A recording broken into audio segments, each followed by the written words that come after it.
Video ഇഷ്ടപ്പെട്ടു കഴിഞ്ഞാൽ video ഒന്ന് ലൈക്ക് ചെയ്തേക്കണേ. അതേപോലെ നിങ്ങളുടെ അഭിപ്രായങ്ങൾ കമൻറ്റ് ബോക്സിൽ അറിയിക്കാനും മറക്കരുത്.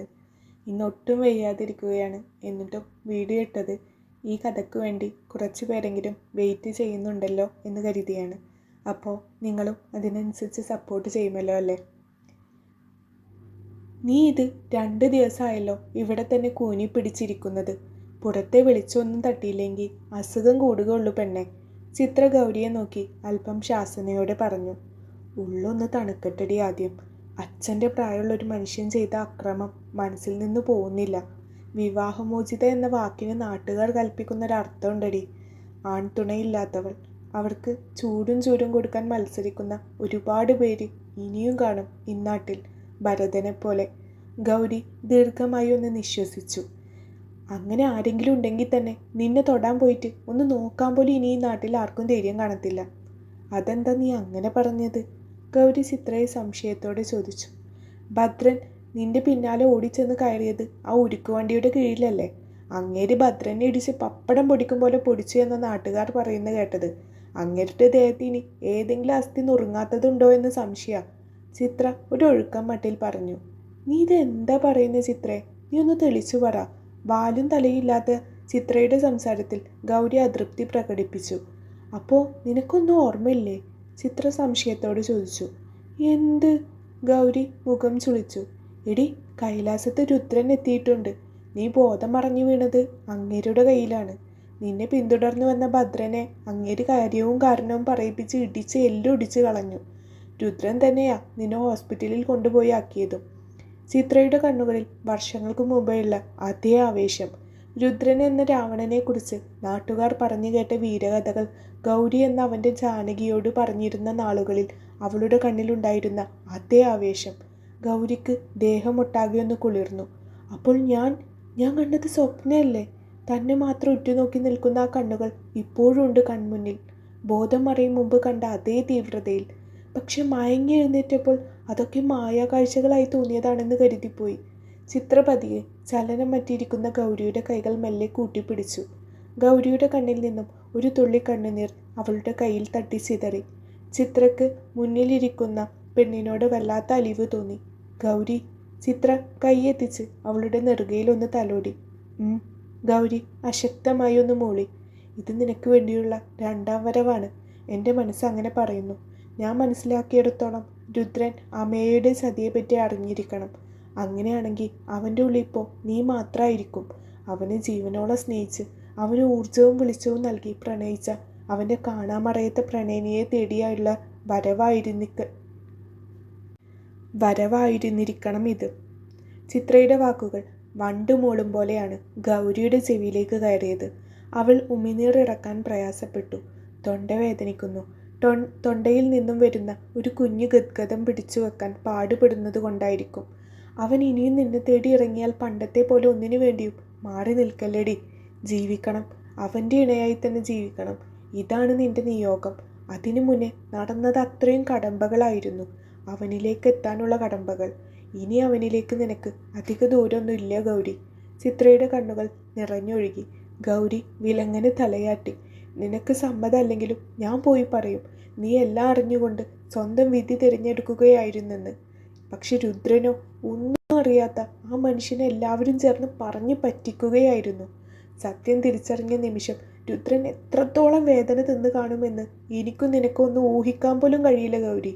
നിന്റെ മുഖം കാണാതെ, നിന്റെ സ്വരം കേൾക്കാതെ, നിന്റെ ജീവിത രീതിയോ സാമ്പത്തികമോ അറിയാതെ നിന്നെ സ്നേഹിച്ചു തുടങ്ങിയതാണ് അവൻ. അങ്ങനെയുള്ള അവനെ ഇനിയും വഞ്ചിക്കാൻ സാധിക്കില്ല. ഞാൻ തുറന്നു പറയും എല്ലാം രുദ്രനോട്. ചിത്ര വെല്ലുവിളിയോടെ ഗൗരിയെ നോക്കിക്കൊണ്ട് എഴുന്നേറ്റു. വാതിലോളം എത്തിയ ചിത്ര പുറകിൽ നിന്നും ഏങ്ങലടിച്ച് കരയുന്ന ഗൗരിയുടെ ശബ്ദം കേൾക്കെ പതിയൊന്ന് തിരിഞ്ഞു നോക്കി. കാറ്റുപോലെ വന്ന ഗൗരി ചിത്രയുടെ ദേഹത്തേക്ക് വീണു. എനിക്കിനി എന്ത് യോഗ്യതയാണ് അതിനുള്ളത്? രാജീവ് എന്ന മൃഗം ചവച്ചു തുപ്പിയ ചണ്ടിയല്ലേ ഞാൻ. ഉള്ളിലുള്ള പ്രണയത്തിൻ്റെ അവസാന തുടിപ്പും അയാൾ കുടിച്ചു കഴിഞ്ഞു. ഇനി അങ്ങനെയുള്ളതൊന്നും ഈ ഗൗരിക്ക് ചേരില്ല. അതിനെനിക്ക് കഴിയില്ല. ഞാൻ ഇപ്പം ചത്ത് ജീവിക്കുകയാണ്. എൻ്റെ അമ്മ ഒറ്റക്കായി പോവും എന്നൊറ്റ കാരണം കൊണ്ടാണ് ഞാൻ ജീവിച്ചിരിക്കുന്നത്. ഈ ഒരവസ്ഥയിൽ രുദ്രേട്ടൻ്റെ മുന്നിൽ ഞാൻ ഒരു കുറ്റവാളിയെ പോലെ പോയി നിൽക്കേണ്ട ഒരു സന്ദർഭം കൂടെ ഉണ്ടായാൽ സത്യമായിട്ടും ഞാൻ ചത്തുകളയും. ചിത്ര. ഗൗരിയുടെ വാക്കുകളിൽ ചിത്ര വിറങ്ങലിച്ചുപോയി. നീ ഇതെന്തൊക്കെയാ പറയുന്ന ഗൗരി? ചിത്ര അവളെ തോളിൽ നിന്നും അടർത്തി മാറ്റി ശക്തമായി തോളിലേക്ക് 1-2 വട്ടം അടിച്ചു. ഞാൻ ഇവിടെ ഈ 4 ചുമരുകൾക്കിടയിൽ ജീവിച്ചോളാം. എന്നെ അതിനെങ്കിലും അനുവദിക്കണം, എല്ലാവരും കൂടെ. ഗൗരി തൊഴുകൈകളോടെ ചിത്രയെ നോക്കി തേങ്ങിക്കരഞ്ഞു. ചിത്ര ഗൗരിയുടെ കൈ തട്ടി മാറ്റി അവളെ ഇറുക്കെ കെട്ടിപ്പിടിച്ചു. ഇരുവരും കരച്ചിലടക്കാൻ കഴിയാത്ത വിധം കുഴഞ്ഞു പോയിരുന്നു അന്നേരം. ഇത് നിനക്ക് വേണ്ടിയുള്ള വരവാണ്. എത്ര ഇനി നീ ഒഴിഞ്ഞു മാറിയാലും ഞാൻ നിന്നെ കണ്ടെത്തിയിരിക്കും. എന്നെ തനിച്ചാക്കി നീ പോയത് എന്തിനാണെന്ന് എനിക്കറിയണം. അതിനു മാത്രം നീ എന്ത് തെറ്റ് ചെയ്തു എന്ന് എനിക്കറിയണം. ഇപ്പോഴും ഉള്ളു പിടക്കുന്നത് നിന്നെ ഓർത്ത് മാത്രമാണ്. കൈലാസത്തെ വീട്ടിലെ ബാൽക്കണിയിൽ നിന്ന് ഇരുട്ടിലേക്ക് നോക്കി നിന്നിരുന്ന അവൻ്റെ കണ്ണുകൾ അന്നേരം കലങ്ങി തുടങ്ങിയിരുന്നു. അതെ, രുദ്രൻ അവൻ്റെ ജാനകിക്ക് വേണ്ടിയുള്ള തിരച്ചിലിലാണ്. നിന്നോട് ചോദിച്ചത് കേട്ടില്ലേ? നീ ഇവളെ തല്ലിയോ?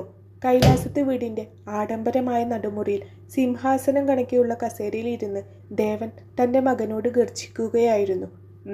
തല്ലി. പറയുമ്പോൾ രുദ്രൻ്റെ മുഖത്തൊരു തരി കുറ്റബോധം പോലും ഉണ്ടായിരുന്നില്ല. ഇതുവരെ നാട്ടിലെ പ്രധാന വഴക്കാളി എന്നൊരു പേരേ ഉണ്ടായിരുന്നുള്ളൂ. ഇപ്പോൾ അതും മറികടന്ന് സ്ത്രീകളെ തല്ലുന്നവൻ എന്നൊരു പട്ടം കൂടെ കിട്ടി അല്ലേ എൻ്റെ മോന്? അയാൾക്ക് ദേഷ്യം സഹിക്കാൻ കഴിയുന്നില്ലായിരുന്നു. തെറ്റ് ചെയ്തപ്പോൾ തല്ലി. എനിക്ക് എൻ്റേതായൊരു സ്വകാര്യത ഉണ്ട്. അതിൽ കൈകടത്താൻ വന്ന ആരായാലും എനിക്ക് നോക്കി നിൽക്കാൻ പറ്റത്തില്ല. രുദ്രൻ മറുപടി കൊടുത്തു. അതിന് കാർത്തിക നിനക്കും ഈ കുടുംബത്തിനും അന്യാണോ? ഇന്നല്ലെങ്കിൽ നാളെ നിന്റെ കൈകൊണ്ടൊരു താലി അവളുടെ കഴുത്തിൽ വീഴേണ്ടതാണ്, ദേവൻ അവനെ ഓർമ്മിപ്പിച്ചു. അത് അച്ഛൻ മാത്രം തീരുമാനിച്ചാൽ മതിയോ? രുദ്രൻ പല്ലി ഞെരിച്ചു. പിന്നെ ആര് തീരുമാനിക്കണം? നീയോ? അച്ഛൻ്റെ മുഖത്തെ പുച്ഛം കാണെ രുദ്രൻ്റെ നിയന്ത്രണം വിടുന്നുണ്ടായിരുന്നു.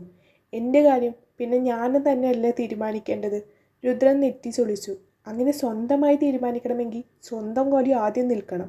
നീ അധ്വാനിച്ചുണ്ടാക്കിയതൊന്നും ഈ വീട്ടിലില്ല. എൻ്റെ വാക്ക് ധിക്കരിക്കുന്നവർക്ക് എൻ്റെ സ്വത്തിലോ അവകാശമില്ല, ദേവൻ പല്ലി ഞെരിച്ചു. തൊട്ടപ്പുറം നിൽക്കുന്ന ഇന്ദിരയുടെയും കാർത്തികയുടെയും കണ്ണുകൾ തന്നെ നോക്കി പുച്ഛം കൊണ്ട് ചുരുങ്ങുന്നത് രുദ്രൻ അകക്കണ്ണാലെ കണ്ടു. ആർക്ക് വേണം സ്വത്തുക്കൾ?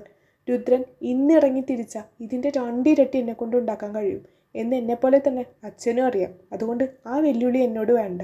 ഈ ആട്ടും തുപ്പും കെട്ടി ഇവിടെ ജീവിക്കുന്നത് നിങ്ങൾ ഉണ്ടാക്കിയിട്ട സ്വത്ത് കണ്ടിട്ടല്ല, മറിച്ച് എൻ്റെ നിഴലൊന്ന് മാറിയാൽ നിങ്ങളെ ഒന്നാകെ വിഴുങ്ങാൻ തക്കം പാർത്തിരിക്കുന്നവർ ഈ കുടുംബത്ത് തന്നെ ഉള്ളത് ഭയന്നിട്ടാണ്. നിങ്ങൾക്കാണെങ്കിൽ എന്നേക്കാൾ സ്നേഹം മറ്റു പലരോടാണല്ലോ. സ്വന്തം രക്തത്തിൽ പിറന്ന് എനിക്ക് പുല്ലുവില. രുദ്രൻ പുച്ഛത്താൽ അച്ഛന് നേരെ ഒരു ചിരി ചിരിച്ചുകൊണ്ട് കാർത്തികയുടെ അരികിലേക്ക് നീങ്ങി നിന്നു. ഇതൊന്നും കണ്ട് മോള് സന്തോഷിക്കണ്ട. നീ വലിച്ചു കീറിയിട്ടില്ലേ, അത് വേറൊരു രൂപമല്ല, രുദ്രൻ്റെ പ്രണയമാണ്. അവൾക്ക് വേണ്ടി ഞാൻ എന്തും ചെയ്യും. ഭൂമിയിലെ ഏത് ബന്ധവും അവൾക്ക് വേണ്ടി ഉപേക്ഷിച്ചു പോകാൻ രുദ്രന് ഒരു മടിയുമില്ല. രുദ്രൻ വെല്ലുവിളിയോടെ കാർത്തികയെ ഒന്ന് ഇരുത്തി നോക്കിക്കൊണ്ട് തൻ്റെ മുറിയിലേക്ക് കയറിപ്പോയി. ഗോവണിക്കരികിലായി എല്ലാം കേട്ടുകൊണ്ടിരുന്ന ഗൗരി അന്നേരം അനക്കമില്ലാതെ നിന്നുപോയി. മുറിക്കുള്ളിൽ കയറിയ രുദ്രൻ വാശിയോടെ കതക് വലിച്ചടച്ചു. ഒരു ഭ്രാന്തനെ പോലെ ആ മുറിക്കുള്ളിലെ ഓരോ വസ്തുക്കളും അവൻ എറിഞ്ഞുടച്ചു. മുറി നിറയെ ചില്ലുകളും മറ്റും ചിതറി വീണുകൊണ്ടിരുന്നു. ഒടുവിൽ ചുവന്നു കലങ്ങിയ കണ്ണുകളുമായി അവന് വെറും നിലത്ത് കിടന്നു. അതുവരെ അടക്കി നിർത്തിയ അമർഷം മുഴുവൻ അവൻ്റെ കണ്ണുകളിൽ നിന്നും പെയ്തൊഴിയുന്നുണ്ടായിരുന്നു. എപ്പോഴോ മയക്കത്തിലേക്ക് വീണ രുദ്രൻ്റെ നെറുകയിൽ ഒരു കൈവന്ന് തലോടുന്ന പോലെ അവന് തോന്നി. അമ്മ. അവന് കുഞ്ഞുങ്ങളെ പോലെ മയക്കത്തിൽ പിറുപിറുത്തു. എനിക്കറിയാം കണ്ണാ, എനിക്ക് തന്ന വാക്കിൻ്റെ പേരിലാണ് നീ സഹിക്കുന്നതെന്ന്. അച്ഛൻ ഒറ്റപ്പെട്ടു പോവും കണ്ണാ. നീ അച്ഛനെ വിട്ട് എങ്ങും പോവല്ലേ. നിനക്ക് ആരില്ലെന്ന് തോന്നണ്ട. അവൾ വരും, നിന്റെ ജാനകി. അവളോളം ഈ ഭൂമിയിൽ മറ്റാർക്കും നിന്നെ സ്നേഹിക്കാൻ കഴിയില്ല. ഒരുപാട് പ്രതിസന്ധികളുണ്ടാവും, ഒരുപാട് ചതിക്കുഴികളും തരണം ചെയ്ത് വരണ എൻ്റെ കുട്ടി. എവിടെയും അടിപതറരുത് അമ്മ. രുദ്രൻ ഒരു ഞെരക്കത്തോടെ കണ്ണുകൾ വലിച്ചു തുറന്നു. ആ വെള്ളിക്കണ്ണുകളിൽ ആദ്യം പതിഞ്ഞത് ഗൗരിയുടെ അപൂർണമായ മുഖമായിരുന്നു. കാർത്തിക 2 കീറിയ പടം രുദ്രൻ ചേർത്തൊട്ടിച്ചിരുന്നു. രുദ്രൻ പതിയെ നിലത്ത് നിന്ന് എഴുന്നേറ്റു. പതിയെ ആ ചിത്രത്തിന് അഭിമുഖമായി നിന്നു. വിറക്കുന്ന വിരൽ കൊണ്ട് പതിയെ അതിലൊന്ന് തലോടി. നീ ആരാണെന്നോ എന്താണെന്നോ എനിക്കൊന്നും അറിയില്ല. ഒന്ന് മാത്രം അറിയാം, രുദ്രന് ഈ ഭൂമിയിൽ ഉള്ള ഏക സന്തോഷം നീയാണെന്ന്. എന്നെ മുന്നോട്ട് ജീവിക്കാൻ പ്രേരിപ്പിക്കുന്നത് പോലും നീ മാത്രമാണ്. ഓരോ ചിത്രങ്ങൾക്ക് താഴെയും നീ എഴുതിയിടുന്ന ഓരോ വരിയും നിൻ്റെ ഹൃദയമാണെന്ന്. നീ എന്നെ മനസ്സിലാക്കിയിടത്തോളം എൻ്റെ ചുറ്റുമുള്ളവർ ആരും എന്നെ മനസ്സിലാക്കിയിട്ടില്ല. ഞാൻ കണ്ടെത്തും. എന്ത് വില കൊടുത്തും ഞാൻ നിന്നെ തേടി പിടിച്ചിരിക്കും. അത്രമേൽ രുദ്രൻ ഇന്ന് അവൻ്റെ ജാനകിയെ പ്രണയിക്കുന്നു. ഇതിൻ്റെ കളർ എനിക്ക് ഒട്ടും ഇഷ്ടമായില്ല. പിന്നെ മോഡലും പോരാ. കയ്യിലിരുന്ന ചുരിദാർ തിരിച്ചും മറിച്ചും നോക്കിക്കൊണ്ട് പറയുന്നവളെ കാണെ സന്ദീപിന് പരിഭവം തോന്നുന്നുണ്ടായിരുന്നു. അമ്മു, എത്ര ഇഷ്ടത്തോടെ മേടിച്ചതാ ഞാൻ ഇത്. എത്ര കടകൾ കയറി ഇറങ്ങി. ഒരു നല്ല വാക്കെങ്കിലും തനിക്ക് പറഞ്ഞൂടെ? എനിക്കിഷ്ടപ്പെട്ടില്ലെങ്കിൽ ഇല്ലെന്ന് പറഞ്ഞു തന്നെയാ ശീലം. അമ്മയ ചുണ്ടൊന്ന് കൂട്ടി. ഡാ, അങ്ങനെയല്ല. അത്രയും സ്നേഹത്തോടെ എന്തെങ്കിലും വാങ്ങിത്തരുമ്പോൾ ഞാൻ നിൻ്റെ മുഖത്ത് നിന്ന് ഒരു ചെറിയ ചിരിയെങ്കിലും പ്രതീക്ഷിക്കുന്നുണ്ട്. ഇതേ ചുരിദാർ തന്നെയാ വീട്ടിൽ അനിയത്തിക്ക് എടുത്തു കൊടുത്തത്. അന്നേരം അവളുടെ നിറഞ്ഞൊരു ചിരിയുണ്ടായിരുന്നു. അത്രയും ഞാൻ നിന്നിൽ നിന്നും പ്രതീക്ഷിക്കുന്നുള്ളൂ അമ്മു. സന്ദീപേട്ടൻ്റെ അമ്മക്കും പെങ്ങൾക്കും എല്ലാ തെരുവ് കച്ചവടക്കാർ ബൊമ്മയിൽ തൂക്കിയിടുന്ന ഡ്രസ്സ് എടുത്തു കൊടുത്താലും ഇഷ്ടാവും. അവർക്ക് അതിനുള്ള ഡ്രസ്സ് സെൻസേ ഉള്ളൂ. അതുപോലല്ലല്ലോ ഞാൻ. കയ്യിലിരുന്ന ചുരിദാർ കവറിലേക്ക് തിരുകിക്കൊണ്ട് അമ്മയെ അത് സന്ദീപിൻ്റെ കയ്യിലേക്ക് ദേഷ്യത്തോടെ വെച്ചു കൊടുത്തു. സന്ദീപ് ഒന്ന് ദീർഘമായി നിശ്വസിച്ചു. ശരി, ഇതിപ്പോൾ നമുക്ക് പോയി മാറ്റി വാങ്ങാം. അത് മതിയോ? അന്നേരം തൻ്റെ പരാതി മാറുമോ? സന്ദീപ് അവളെ അനുനയിപ്പിച്ചുകൊണ്ട് ചോദിച്ചു. പിണങ്ങി പുറംതിരിഞ്ഞിരുന്ന അമ്മയ പൊടുന്നനെ തിരിഞ്ഞുകൊണ്ട് അവനെ നോക്കി ആവേശത്തോടെ തലയാട്ടി. സന്ദീപ് അവളുടെ മുഖത്ത് തെളിഞ്ഞ കുട്ടിത്തം കാണെ പതിയെ ചിരിച്ചുപോയി. നീ ബാക്കിയുള്ള ചെറുക്കന്മാരെ പോലെ പാവത്തിന് പറ്റിക്കല്ലേ അമ്മോ. നിനക്ക് തന്നെ അറിഞ്ഞൂടെ സന്ദീപ് എത്രമാത്രം ആത്മാർത്ഥമായിട്ടാണ് നിന്നെ സ്നേഹിക്കുന്നതെന്ന്. ചിത്ര അരിശത്തോടെ അമ്മയെ നോക്കി. എനിക്ക് അയാളോട് പ്രത്യേകിച്ച് ഒരു ഇഷ്ടവും തോന്നിയിട്ടില്ല. പിന്നെ എൻ്റെ ഒരു സങ്കല്പത്തിലുള്ള ഒരാളേ അല്ല അയാൾ, അമ്മയ നിസ്സാര മട്ടിൽ പറഞ്ഞു. പിന്നെ നീ എന്തിനാ അതിനിട്ട് ഇങ്ങനെ കുരങ്ങളിപ്പിക്കുന്നത്? അങ്ങേരുടെ കയ്യിലുള്ള പണം ഊറ്റിയെടുക്കുമ്പോൾ നിനക്ക് ഈ സങ്കല്പമൊന്നുമില്ലേ? ഗൗരി നെറ്റി ചുളിച്ചു. ഓ, നീയും തുടങ്ങിയോ ഉപദേശം? ആകെ അല്പം ആശ്വാസം നിങ്ങളുടെ കൂടെ ഇരിക്കുമ്പോഴാ, അമ്മയ മുഖം കറുപ്പിച്ചുകൊണ്ട് പറഞ്ഞു. നിന്റെ ജീവിതം വെച്ചാണ് അമ്മു നീ കളിക്കുന്നത്. അവസരം വരുമ്പോൾ ഓരോരുത്തരെയായി നീ ഒഴിവാക്കിയിടുന്നു. പക്ഷെ എന്തെങ്കിലും ഒരിക്കൽ ഏതെങ്കിലും ഒരു കുഴിയിൽ ഈ പോക്ക് പോവുകയാണെങ്കിൽ നീ ചാടാതെ ഇരിക്കത്തില്ല. അന്ന് കയറിപ്പോരാൻ നിൻ്റെ ഈ നാക്കിൻ്റെ നീളം കൊണ്ട് മാത്രമായി എന്ന് വരില്ല. നിങ്ങൾ എന്തിനാ ഇതൊക്കെ ഇത്രയും സീരിയസ് ആയി എടുക്കുന്നേ? ഇതൊക്കെ ഒരു തമാശയല്ലേ? കക്ക അറിയാമെങ്കിൽ അമ്മയ്ക്ക് നിൽക്കാനും അറിയാം. അമ്മയെ ഇരുവരെയും നോക്കി ഒന്ന് പുച്ഛിച്ചു. നീ വാ ഗൗരി, വല്ല പോത്തിൻ്റെ ചെവിനും പോയി വേദവുന്നതായിരിക്കും ഇതിലും നല്ലത്. ചിത്ര ഗൗരിയുടെ കൈയും പിടിച്ച് മുന്നോട്ട് നടന്നു. ഇവരുടെ കൂട്ടുവിടാൻ സമയമായി. അമ്മയ ഒരു നെടുവീർപ്പോടെ നടന്നകലുന്ന ഗൗരിയെയും ചിത്രയും നോക്കിക്കൊണ്ട് മനസ്സിൽ പിറുപിറുത്തു. എടാ, അപ്പോൾ നീ എന്നെ തല്ലിയത് ആ പേപ്പർ വലിച്ചു കീറിയതിനാണല്ലേ? എന്നാലും എൻ്റെ രുദ്ര, നിനക്കൊരു പെണ്ണിനോട് പ്രേമം തോന്നി എന്നൊക്കെ പറയുമ്പോൾ വിശ്വസിക്കാൻ അല്പം ബുദ്ധിമുട്ടുണ്ട്. വിഷ്ണു അവനെ അടിമുടി ഒന്ന് നോക്കിക്കൊണ്ട് പറഞ്ഞു. രുദ്രൻ അന്നേരവും ചിന്തയിൽ മുഴുകിയിരിപ്പാണ്. അല്ല രുദ്ര, ഇതിപ്പോൾ ആരാ എന്താ എന്നൊന്നും അറിയാതെ ആരെങ്കിലും പറ്റിക്കാൻ വേണ്ടിയിട്ടാണെങ്കിലോ? വിഷ്ണു തൻ്റെ സംശയം മുന്നോട്ട് വെച്ചു. ഹേയ്, രുദ്രൻ നിഷേധിച്ചുകൊണ്ട് തലയാട്ടി. അതിൽ ഓരോ വരികളും അവളുടെ മനസ്സാണ്. എന്നേക്കാൾ കൂടുതൽ അവൾക്ക് എന്നെ അറിയാം. അവളെക്കുറിച്ച് പറയുമ്പോൾ നിറഞ്ഞു വരുന്ന രുദ്രൻ്റെ കണ്ണുകൾ കാണെ വിഷ്ണു ആശ്ചര്യപ്പെട്ടു പോയി. രുദ്ര, നിൻ്റെ മനസ്സുപോലെ തന്നെ ആവട്ടെ കാര്യങ്ങളൊക്കെ. പക്ഷേ എങ്കിലും ഒരുപാട് ആശിക്കാതെ ഇരിക്കുന്നതല്ലേ നല്ലത്. നീ വേദനിക്കുന്നത് എനിക്ക് ഓർക്കാൻ കൂടി വയ്യ. വിഷ്ണു അലിവോടെ അവനെ നോക്കി. രുദ്രൻ്റെ ഉള്ളറിഞ്ഞു കൂടെ കൂടിയിട്ട് വർഷങ്ങളായി. രുദ്രനെ സുഹൃത്തായി സ്വീകരിച്ചതിൻ്റെ പേരിൽ പല സൗഹൃദങ്ങളും തനിക്ക് വേണ്ടെന്ന് വെക്കേണ്ടി വന്നിട്ടുണ്ട്. അവനോളം ആത്മാർത്ഥത ഉള്ള ഒരുത്തനെ മഷിയിട്ട് നോക്കിയാൽ വേറെ കിട്ടില്ല എന്ന് തനിക്കുറപ്പുണ്ട്. അതുപോലെ അവൻ്റെ ഉള്ളറിഞ്ഞ് ആരെങ്കിലും ആയിരിക്കണേ ആ പെൺകുട്ടിയും എന്ന് വിഷ്ണു മനമുരുക്കി മനസ്സാലെ പ്രാർത്ഥിച്ചു പോയി. എടി, അത്രത്തോളം രുദ്രൻ നിന്നെ സ്നേഹിക്കുന്നുണ്ടെങ്കിൽ ഈ കളി അങ്ങ് അവസാനിപ്പിക്കുന്നത് തന്നെയല്ലേ നല്ലത്? ചിത്ര ഗൗരിയെ നോക്കിക്കൊണ്ട് ചോദിച്ചു. ഇത് പെട്ടെന്ന് അവസാനിപ്പിക്കാൻ വേണ്ടി തുടങ്ങിയ കളിയല്ല. എനിക്കും അവനും ചെയ്തു തീർക്കാൻ ഒരുപാട് കാര്യങ്ങളുണ്ട്. എന്നെ സംബന്ധിച്ച് ഇപ്പോൾ ഗൗതമാണ് എനിക്ക് ഏറ്റവും പ്രധാനം. അതുപോലെ രുദ്രൻ, കൈലാസത്തെ ദേവൻ്റെ മകൻ രുദ്രൻ. അതിനുമപ്പുറം രുദ്രനൊരു മേൽവിലാസം ഉണ്ടാവണം. ഒരുപാട് നേടിയെടുക്കാനും പലതിനോടും പടപൊരുതി നിൽക്കാനുള്ള കഴിവ് അവനിലുണ്ട്. പക്ഷെ കൂടെ നിന്ന് അവനെ പ്രോത്സാഹിപ്പിക്കാനോ അവനിൽ ഊർജ്ജം എന്താണെന്ന് അവന് പറഞ്ഞു കൊടുക്കാനോ ഒരാളില്ല. അങ്ങനെയാണെങ്കിൽ എന്താണിപ്പോൾ ജാനകിയുടെ റോള്? ചിത്ര പുരികമുയർത്തിക്കൊണ്ട് ഗൗരിയെ നോക്കി. സേനാധിപൻ. ഞാൻ മാർഗം കാണിച്ചു കൊടുക്കും. അവൻ മുന്നിൽ നിന്ന് പടപൊരുതട്ടെ. അവന് വേണ്ട വഴികൾ അവൻ വെട്ടിക്കീറട്ടെ. എൻ്റെ വിരൽ തുമ്പിലൂടെ അവൻ്റെ വിജയങ്ങളിൽ ഓരോന്ന് ലോകം കണ്ടു തുടങ്ങും. ഇതുവരെ എൻ്റെ വരികളും ചായങ്ങളും അവന് പ്രണയം മാത്രമല്ലേ സമ്മാനിച്ചിട്ടുള്ളൂ. പക്ഷെ ഇനി മുതൽ എൻ്റെ ഓരോ അക്ഷരങ്ങളും അവനുള്ള വെല്ലുവിളിയാണ്. ഗൗരി പറഞ്ഞതിൻ്റെ പൊരുൾ മനസ്സിലാവാതെ നിൽക്കുന്ന ചിത്ര അന്നേരം അറിഞ്ഞില്ല. ഗൗരിയുടെയും രുദ്രൻ്റെയും പ്രണയം അടുത്ത തലത്തിലേക്കുള്ള യാത്രയിലാണെന്ന്. കണ്ണിൽ തെളിയുന്ന ചായത്തിൻ്റെ ശോഭയിൽ രുദ്രൻ്റെ കണ്ണൊന്ന് ചുരുങ്ങി. കൂടെ നിൽക്കുന്ന വിഷ്ണുവിൻ്റെ മുഖം ആ ചിത്രം കാണി ഇരുണ്ടു വരുന്നുണ്ടായിരുന്നു. ഇത് അവൾ നിന്നെ പരിഹസിച്ചതുപോലെയാണ് എനിക്ക് തോന്നുന്നത്. അതാ ഞാൻ നേരത്തെ പറഞ്ഞത്, നീ അമിത പ്രതീക്ഷ ഒന്നും വെക്കണ്ട എന്ന്. നിന്റെ തറവാട് സ്വത്തെല്ലാം കണ്ടിട്ടാവും അവളൊരു പക്ഷേ. വിഷ്ണു പറയാൻ വന്നത് പകുതിക്ക് നിർത്തി. നിനക്ക് ഈ ചിത്രം കണ്ടപ്പോൾ അങ്ങനെയാണോ തോന്നിയത്? രുദ്രൻ വിഷ്ണുവിനെ നോക്കി ആശ്ചര്യത്തോടെ ചോദിച്ചു. അല്ലാതെ എന്തു തോന്നാൻ? വിഷ്ണുവിൻ്റെ നെറ്റിയിൽ ചുളിവുകൾ വീണു. ഇതെനിക്കുള്ള ആദ്യത്തെ വെല്ലുവിളിയാണ്. രുദ്രൻ കയ്യിലിരുന്ന പടത്തിലേക്ക് നോക്കി കണ്ണുകൾ ചുരുക്കി ഒന്ന് ചിരിച്ചു.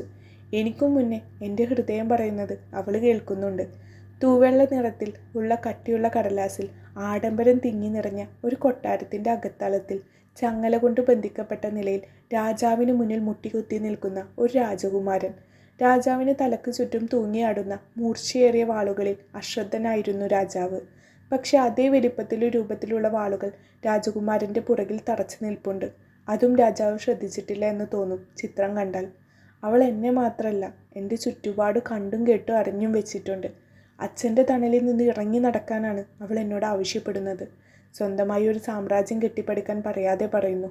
അതോടൊപ്പം ബന്ധനങ്ങൾ പൊട്ടിച്ചെറിഞ്ഞ് അച്ഛനെ സംരക്ഷിക്കാൻ, സ്വയം രക്ഷപ്പെടാനും. വിഷ്ണു അത്ഭുതത്തോടെ രുദ്രനെ തന്നെ നോക്കി. അവൾ വരച്ച ചിത്രത്തിൻ്റെ മൂക്കും മൂലയും രുദ്രൻ മനസ്സിലാക്കി പറയുന്നത് കാണെ വിഷ്ണുവിൻ്റെ ഉള്ളിൽ അതുവരെ ഉണ്ടായിരുന്ന സംശയങ്ങൾ അലിഞ്ഞു തുടങ്ങി. ഒരു വാക്കുപോലും മിണ്ടാതെ അവർ ഇരുവരും അത്രയും ആഴത്തിൽ മനസ്സിലാക്കിയിരിക്കുന്നു. എങ്കിലും ഇത്രയും അടുത്ത് രുദ്രനെക്കുറിച്ച് സകലതും അറിയുന്നത് ആരായിരിക്കും? വിഷ്ണു ചിന്തിച്ചുകൊണ്ടേയിരുന്നു. താനിങ്ങനെ വിഷമിക്കാതെടോ.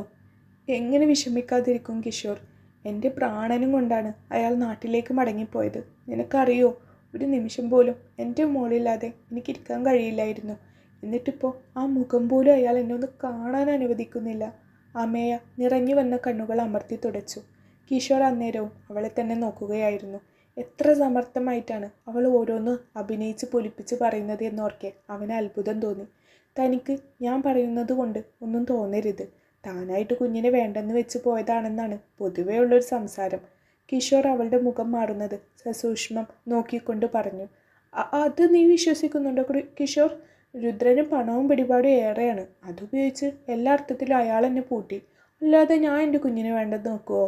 അത് മാത്രമല്ലടാ, ജീവനാംശമായി കോടിക്കണക്കിന് രൂപയാണ് താൻ രുദ്രനിൽ നിന്ന് പിഴിഞ്ഞത് എന്നും പറഞ്ഞ് നടക്കുന്നുണ്ട് നമ്മുടെ സുഹൃത്തുക്കളിൽ തന്നെ ചിലർ പോലും.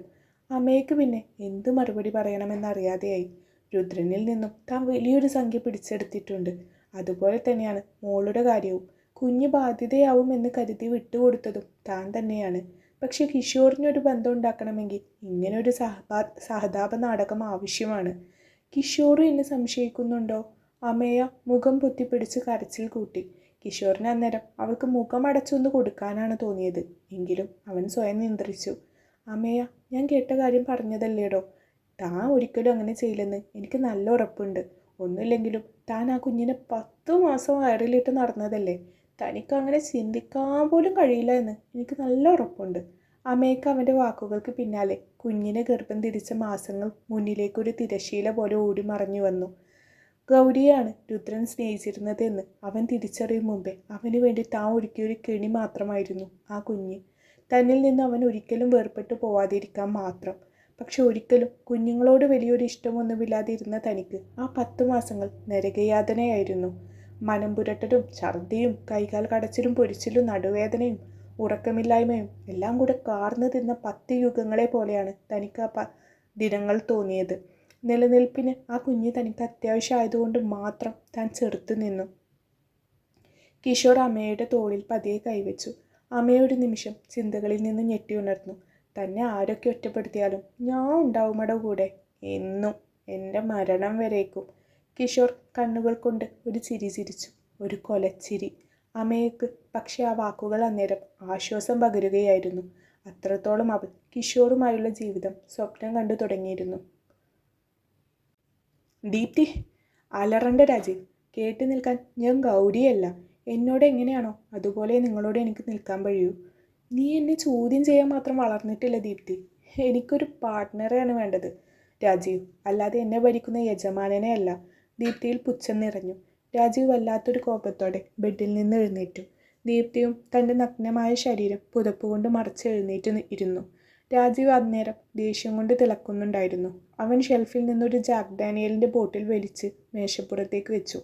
അതിൽ നിന്നൊരു ഗ്ലാസ്സിലേക്ക് പകർത്തി ഒരു തുള്ളി വെള്ളം പോലും ചേർക്കാതെ ഒറ്റ വലിക്ക് കുടിച്ചു.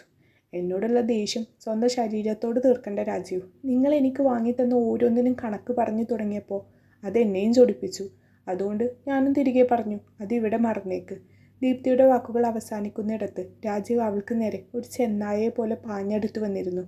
ഞാൻ എന്തടി വിട്ടുകളയേണ്ടത്? നീ എൻ്റെ ആണത്തത്തെ ചോദ്യം ചെയ്തതോ? രാജീവ് ദീപ്തിയുടെ മുടിയിൽ കുത്തിപ്പിടിച്ചുകൊണ്ട് അലറി. ദീപ്തിക്ക് വല്ലാതെ വേദനിച്ചു തുടങ്ങി.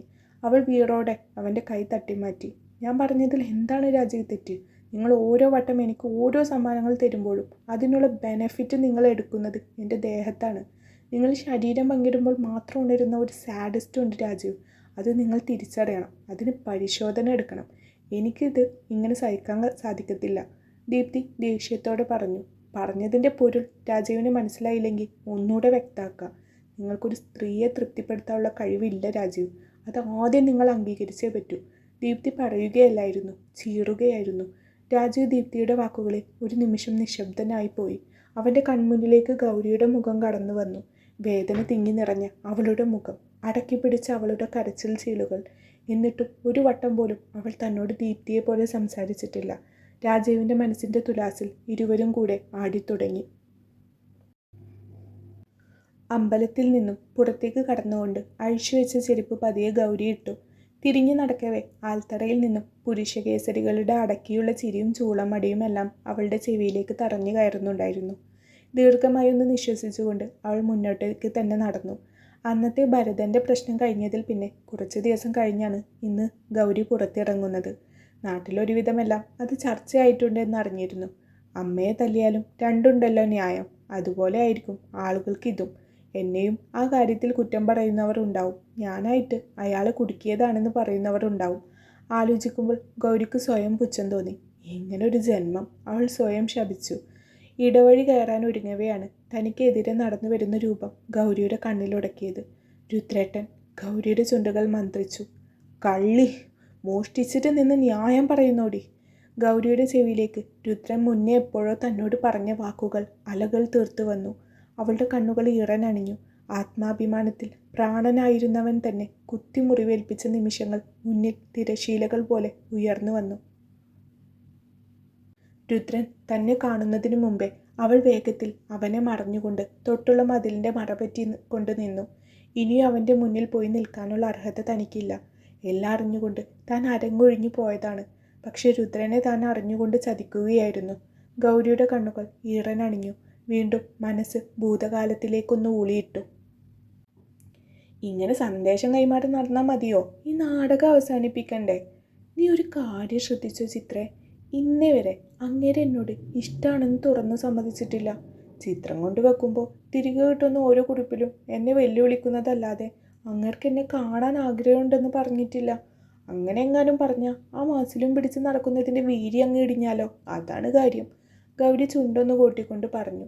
ചുരുക്കി പറഞ്ഞാൽ നിന്നെ ഞാൻ സ്നേഹിക്കുന്നു, നിന്നെ എനിക്ക് കാണാൻ ആഗ്രഹമുണ്ടെന്ന് രുദ്രൻ തുറന്ന് സമ്മതിക്കണം. അന്ന് നീ കളി അവസാനിപ്പിക്കും എന്ന് അല്ലേ? ചിത്ര എടുത്തു ചോദിച്ചു. ആ അതെ, ഗൗരി നിസ്സംശയം പറഞ്ഞു. ഹാ, എന്നാ നീ ഇരിപ്പിരിക്കത്തുള്ളടി. മൂക്കിൽ പല്ല് മുളക്കാതെ നീ നോക്കിക്കോ. ചിത്ര ഗൗരിയെ നോക്കിയൊന്ന് പുച്ഛിച്ചു. ഓ പിന്നെ, അങ്ങേര് വലിയൊരു വിശ്വാമിത്രൻ, ഗൗരി പരിഹാസത്തോടെ പറഞ്ഞു. നാളെ മുതൽ ഓഫീസിലോട്ട് വന്നോളണം, ദേവൻ രുദ്രനെ രൂക്ഷമായി ഒന്ന് നോക്കിക്കൊണ്ട് പറഞ്ഞു. ഞാൻ മുന്നേ പറഞ്ഞതാണല്ലോ എനിക്ക് സ്വന്തമായി ബിസിനസ് ചെയ്യണമെന്ന്. ഞാൻ അതിലൊന്ന് പിടിച്ചു നിൽക്കും വരെ എനിക്ക് ഓഫീസിൽ വരാൻ പറ്റില്ല അച്ഛാ. കഴിഞ്ഞ 6 മാസമായല്ലോ നീ ഇതിൻ്റെ പിന്നാലെ ഓടുന്നേ. എന്നിട്ട് വല്ലതും നടന്നോ? നിനക്ക് എന്നെ വെല്ലുവിളിച്ചൊരു സാമ്രാജ്യം കെട്ടിപ്പൊക്കാനുള്ള കഴിവൊന്നുമില്ല രുദ്ര. ഞാൻ തന്നെ ഉണ്ടാക്കിയിട്ടത് നോക്കി നടത്തിയാൽ തന്നെ നിൻ്റെ 2 തലമുറക്ക് അധ്വാനിക്കാതെ ഇരുന്ന് ഉണ്ണാം, ദേവൻ പരിഹാസത്തോടെ പറഞ്ഞു. അടുത്ത് നിൽക്കുന്ന ഇന്ദിരയും കാർത്തികയും അത് കേൾക്കുമ്പോൾ അടക്കി ചിരിക്കുന്നുണ്ടായിരുന്നു. കമ്പനിയിൽ ഞാൻ കാല് കുത്തിയ ശേഷം കമ്പനിക്ക് വളർച്ചയല്ലേ ഉണ്ടായിട്ടുള്ളൂ. ഞാൻ മുന്നോട്ട് വെച്ച പല പദ്ധതികളും കമ്പനിയുടെ ലാഭം 2 ഇരട്ടിയാക്കിയിട്ടുള്ളൂ. കഴിഞ്ഞ 6 മാസം കൊണ്ട് ഞാൻ ഒന്ന് മാറി നിന്നപ്പോൾ കമ്പനിയുടെ അവസ്ഥ ആകെ താളം തെറ്റി തുടങ്ങിയിട്ടുണ്ടാവും. എന്നും എനിക്ക് ഊഹിക്കാവുന്നതേ ഉള്ളൂ. അതെങ്ങനെ? തോരൻ കിട്ടിയാൽ ജീവനോട് അച്ഛനെ വിഴുങ്ങാൻ തക്കം പാർത്തിരിക്കുന്നവരാണല്ലോ അച്ഛൻ്റെ വിശ്വസ്തർ. ഇവരൊക്കെ ഒരു അകലെ ഇട്ട് നിൽക്കുന്നുണ്ടെങ്കിൽ കൈലാസത്തെ വീട്ടിലെ രുദ്രൻ പായുന്നിട്ട് തന്നെയാണ്. പക്ഷെ ഇതൊന്നും അംഗീകരിച്ചു തരാൻ അച്ഛൻ്റെ ധാർഷ്ട്യം അച്ഛനെ അനുവദിക്കില്ല. രുദ്രൻ അച്ഛൻ്റെ കാൽ കീഴിൽ അച്ഛൻ പറഞ്ഞതനുസരിച്ച് ജീവിച്ചു തീർക്കണം എന്നാണെങ്കിൽ ഇനിയും എനിക്ക് അത് അംഗീകരിച്ച് തരാൻ കുറച്ച് ബുദ്ധിമുട്ടുണ്ട് അച്ഛ. മുറുക്കാൻകട പോലുള്ള ആ ഒറ്റമുറി റൂമാണോ നിന്റെ ബിസിനസ് സാമ്രാജ്യം? ദേവൻ പരിഹാസത്തോടെ പല്ലിഞ്ഞെരിച്ചു. ആദ്യം അച്ഛനും തുടങ്ങിയത് വെറും 5000 രൂപയിൽ നിന്നല്ലായിരുന്നു. അന്ന് നിന്റെ അച്ഛന് അതിനെ കഴിയുമായിരുന്നുള്ളൂ. പക്ഷെ നിനക്ക് മുന്നിൽ എല്ലാം ഉണ്ട്. എന്നിട്ടും അതൊന്നും വേണ്ടെന്ന് വെച്ച് കുടുംബത്തിൻ്റെ പേര് കളയാനായിട്ട് തന്നെയല്ലേ നീ അങ്ങനെ ഒരു ഒറ്റമുറിയും വാടകയ്ക്കെടുത്തിരിക്കുന്നത്? അവനവൻ്റെ അധ്വാനം കൊണ്ട് തിന്നുന്നത് ഒരിക്കലും ഒരു നാണക്കേടല്ല അമ്മായി. അമ്മായിക്ക് മറ്റുള്ളവരുടെ ജീവിതത്തിൽ ഇത്തിൽ കണ്ണി പോലെ പറ്റിപ്പിടിച്ച് ജീവിച്ച് നല്ല ശീലമായതുകൊണ്ടാണ് അങ്ങനെ പലതും തോന്നുന്നേ. രുദ്രൻ തിരിച്ചടിച്ചു. ഇന്ദിരയുടെ മുഖം വിളറിപ്പോയി. വെറും അഭിപ്രായ വ്യത്യാസം മാത്രം ഉണ്ടായിരുന്ന എൻ്റെയും അച്ഛൻ്റെയും ഇടയിൽ ശത്രുതാ മനോഭാവം കുത്തി നിറച്ചിട്ടുണ്ടെങ്കിൽ അതിന് കാരണക്കാരി നിങ്ങൾ തന്നെയാണ്. ഇന്നല്ലെങ്കിൽ നാളെ അതിനുള്ളത് നിങ്ങൾക്ക് കാലം തരും. രുദ്രൻ പല്ലു ഞെരിച്ചുകൊണ്ട് അമ്മായിയെ നോക്കി. ദേവന് തൻ്റെ മകൻ്റെ ധിക്കാരത്തിൽ അടിതൊട്ട് മുടി വരെ ദേഷ്യം ഇരച്ചു കയറുന്നുണ്ടായിരുന്നു. എന്നെക്കൊണ്ടൊന്നും പറ്റില്ലേ മുത്തശ്ശി, എന്നെ സഹായിക്കണമെന്ന് പറഞ്ഞ് ഞാൻ നാളിതുവരെ ആരുടെ മുന്നിലും കൈ നീട്ടിയിട്ടില്ല. പക്ഷെ ഒരു നല്ല വാക്ക് ഞാൻ ആഗ്രഹിക്കുന്നുണ്ട്. പ്രതീക്ഷിച്ചിടത്ത് ബിസിനസ് നിൽക്കുന്നില്ല, സത്യമാണ്. ഈ 6 മാസം കൊണ്ട് ഇരട്ടി തുക എനിക്ക് നഷ്ടം വന്നിട്ടുണ്ട്. പക്ഷെ അതെല്ലാം തരണം ചെയ്യാനുള്ള ആത്മവിശ്വാസം എനിക്ക് ഇപ്പോഴും ഉണ്ട്. എന്നിട്ട് എൻ്റെ ചുറ്റിനുള്ളവർ ആ ആത്മവിശ്വാസം കെടുത്തിക്കളയാണെന്ന് നോക്കുന്നത്. ആനന്ദവല്ലിയുടെ മടിയിൽ തലവെച്ച് കിടക്കുകയായിരുന്നു അന്നേരം രുദ്രൻ. അവൻ്റെ കണ്ണുകൾ കലങ്ങി മറിഞ്ഞിരുന്നു. ഹൃദയം കനത്തു തുടങ്ങിയിരുന്നു. 27-ാം വയസ്സ് മുതൽ നിനക്ക് രാജയോഗമാണ്. അത് തൂത്താലും മയച്ചാലും പോവില്ല കണ്ണ. വിധി കരുതി വെച്ചത് നടക്കുക തന്നെ ചെയ്യും. ആനന്ദവല്ലി ചിരിയോടെ അവൻ്റെ മുടിയിഴകളിൽ പതിയെ തലോടി. അവൻ കണ്ണുകൾ അടച്ച് അങ്ങനെ കിടന്നു ഏറെ നേരം. വിഷ്ണുവിനോട് കമ്പനിയുടെ നിലനിൽപ്പിനെ കുറിച്ച് കാര്യമായി എന്തോ പറഞ്ഞു തിരിയുമ്പോഴാണ് രുദ്രൻ്റെ കണ്ണുകൾ വണ്ടിയിലിരിക്കുന്ന ചുരുണ്ട പേപ്പറിലേക്ക് നീളുന്നത്. സാധാരണത്തിൽ നിന്നും വിപരീതമായി ഒരു പട്ടുകൂറ്റൻ ചിത്രം. അവൻ്റെ കണ്ണുകൾ അത് കാണെ ഒന്ന് തിളങ്ങി. രാവണൻ്റെ ജാനകി 2 ആഴ്ചത്തെ വനവാസത്തിന് ശേഷം തിരിച്ചെത്തിയിട്ടുണ്ടല്ലോ. വിഷ്ണു അത് കാണെ രുദ്രനെ ഒന്ന് നോക്കി ചിരിച്ചുകൊണ്ട് പറഞ്ഞു.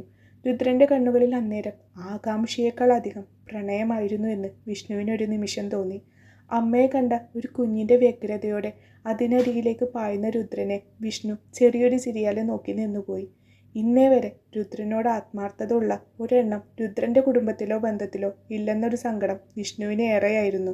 ഒരുപക്ഷെ അവന് കാലം കാത്തുവെച്ചത് ഇതുപോലെ ഒരു ജാനകിയായിരിക്കാം. അവനേക്കാൾ ഏറെ അവൻ്റെ മനസ്സ് അളന്നു കീറി അവൾ പഠിച്ചിരിക്കുന്നു. വിഷ്ണു ചിരിയോടെ ഓർത്തു.